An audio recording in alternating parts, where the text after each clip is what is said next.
Tim, lapis kedua, ini bikin semua orang terdiam. Timnas Futsal Indonesia justru melesat ke final AFF Futsal Championship 2026 dengan cara yang tak terduga. Apa jadinya ketika sebuah tim yang dianggap lapis kedua, justru melangkah lebih jauh dari ekspektasi siapapun? Itulah yang sedang terjadi pada Timnas Futsal Indonesia di panggung AFF Futsal Championship 2026, ketika mereka sukses menembus final dengan cara yang tidak biasa. Bukan hanya soal kemenangan, tapi tentang bagaimana kemenangan itu diraih. Tim muda Indonesia tampil tanpa beban, tanpa label bintang besar, namun justru memperlihatkan karakter yang selama ini dirindukan. Di babak semifinal, Indonesia harus menghadapi lawan yang sudah sangat familiar sekaligus menakutkan, yaitu Timnas Futsal Vietnam.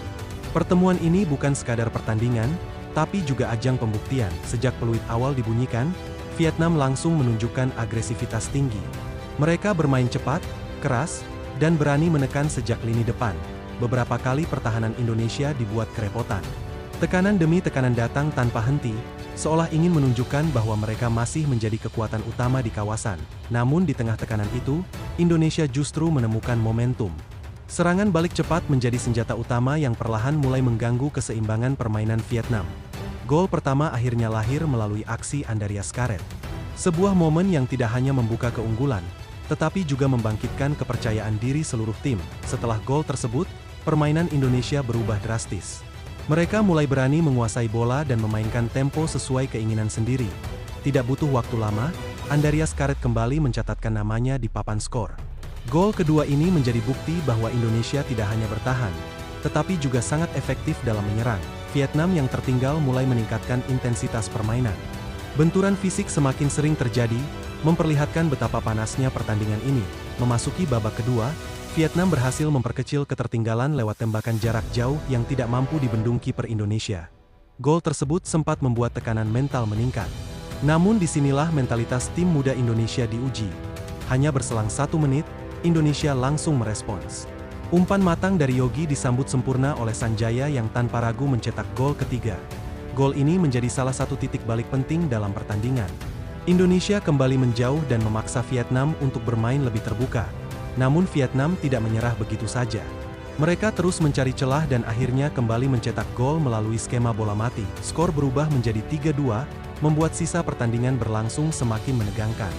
Setiap detik terasa seperti penentuan. Di menit-menit akhir, kedua tim sama-sama berusaha mencetak gol tambahan. Namun pertahanan Indonesia mampu bertahan dengan disiplin tinggi. Peluit panjang akhirnya dibunyikan, memastikan kemenangan dramatis bagi Indonesia. Sebuah kemenangan yang tidak hanya berarti lolos ke final, tetapi juga membalikkan sejarah. Selama ini, Vietnam kerap menjadi batu sandungan Indonesia di fase-fase krusial. Namun kali ini, cerita itu berubah. Kemenangan ini terasa semakin spesial karena diraih dengan skuad muda. Banyak dari mereka belum memiliki jam terbang tinggi di level internasional.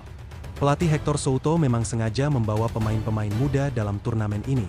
Sebuah keputusan yang sempat dipertanyakan di awal, namun kini, keputusan tersebut justru terlihat sebagai langkah visioner. Ia tidak hanya membangun tim untuk hari ini, tetapi juga untuk masa depan. Keberhasilan ini pun menarik perhatian banyak pihak, termasuk Kensuke Takahashi, mantan pelatih Indonesia yang kini menangani Jepang. Takahashi secara terbuka mengaku terkejut dengan pencapaian Indonesia. Ia tidak menyangka pemain pelapis mampu tampil sebaik ini. Menurutnya, kekompakan menjadi kunci utama keberhasilan Indonesia. Para pemain muda mampu bermain sebagai satu kesatuan. Komentar tersebut menunjukkan bahwa perkembangan Indonesia kini mulai diperhitungkan oleh negara lain. Tidak hanya dari Jepang, pujian juga datang dari pelatih Vietnam, Diego Giustozzi. Ia menyebut Indonesia sebagai salah satu tim dengan perkembangan paling pesat di kawasan Asia Tenggara. Menurut Giustozzi, gaya bermain Indonesia kini lebih modern dan atraktif.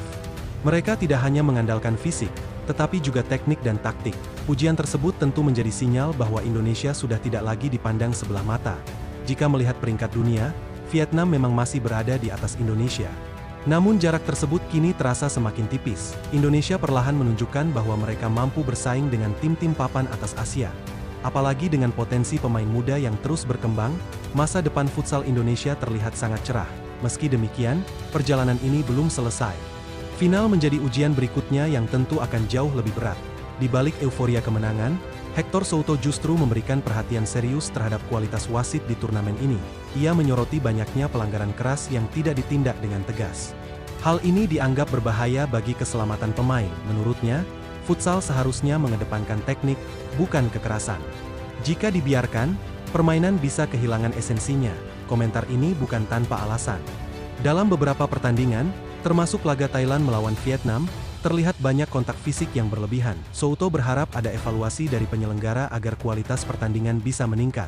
Ia menegaskan bahwa perlindungan pemain harus menjadi prioritas utama dalam setiap pertandingan, karena tanpa itu, sulit untuk mengembangkan futsal ke level yang lebih tinggi.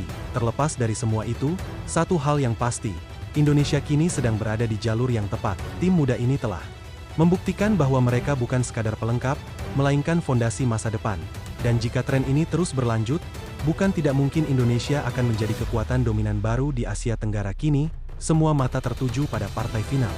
Sebuah panggung yang akan menentukan seberapa jauh langkah Garuda bisa melangkah. Pertanyaannya bukan lagi apakah Indonesia mampu bersaing, tetapi seberapa besar mereka siap menciptakan sejarah baru. Dan yang lebih mengejutkan, perjalanan ini bukan sekadar keberuntungan.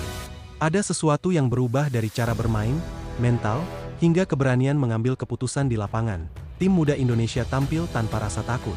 Mereka tidak terbebani nama besar lawan, justru bermain lepas dan penuh determinasi di setiap momen. Di sisi lain, lawan-lawan yang dihadapi justru terlihat mulai berhati-hati.